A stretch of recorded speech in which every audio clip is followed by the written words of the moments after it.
Pour vous qui arrivez et que vous avez des soucis, est-ce que mon enfant va pouvoir s'intégrer, vu que la grande région de Toronto, c'est l'anglais. Donc, Durham, c'est le bon endroit. Moi, particulièrement, j'ai été presque toujours à Durham. À 2 pas de moi, j'ai une école d'immersion. J'ai une école catholique également et l'école de Viamone où j'enseignais particulièrement était à 7 minutes de moi.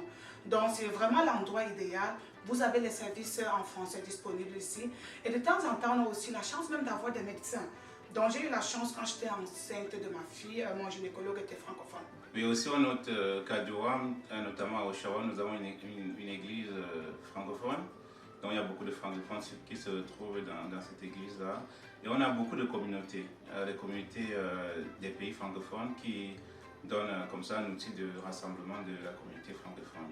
Maintenant, les personnes qui viennent à Durham peuvent s'installer parce qu'il y a l'accès au travail, ce qui n'était pas évident il y a quelques années encore. On a notamment, si je peux citer quelques employeurs francophones, on a les 2 conseils scolaires, le conseil scolaire Diamant et le conseil scolaire Monaveni.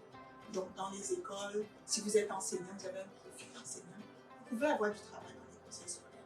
Les garderies, les lucioles aussi, si vous avez une formation en petite enfance.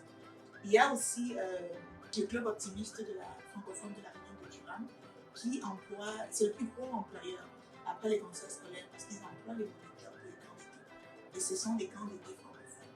On a le camp Garnier qui est à Lutry et le camp Marion qui est à Piquet. Donc le club optimiste et puis évidemment le conseil des organismes francophones de la région de Durham, le COFRD, qui en plus a un service d'accueil des immigrants. Ça incite vraiment et ça peut encourager des personnes à venir s'installer ici en sachant qu'ils n'ont pas besoin de faire 1 heure de route pour aller travailler.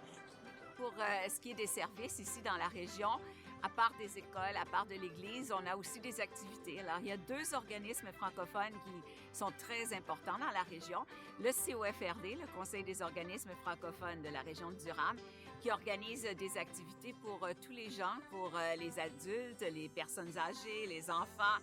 Et ensuite, l'ACFO, l'Assemblée des communautés francophones de la région de Durham-Peterborough, qui elle aussi s'occupe de l'accueil des immigrants, s'occupe des différents aspects dans la région des personnes âgées, par exemple. On a des activités qui étaient planifiées pour eux. La santé, alors donc s'ils ont besoin d'aide dans un domaine ou un autre domaine juridique également, pour aider parce qu'évidemment, quand on arrive dans un nouveau pays, il y a beaucoup de papiers à remplir et tout. Alors, vraiment, c'est possible de vivre en français dans la région de Durham.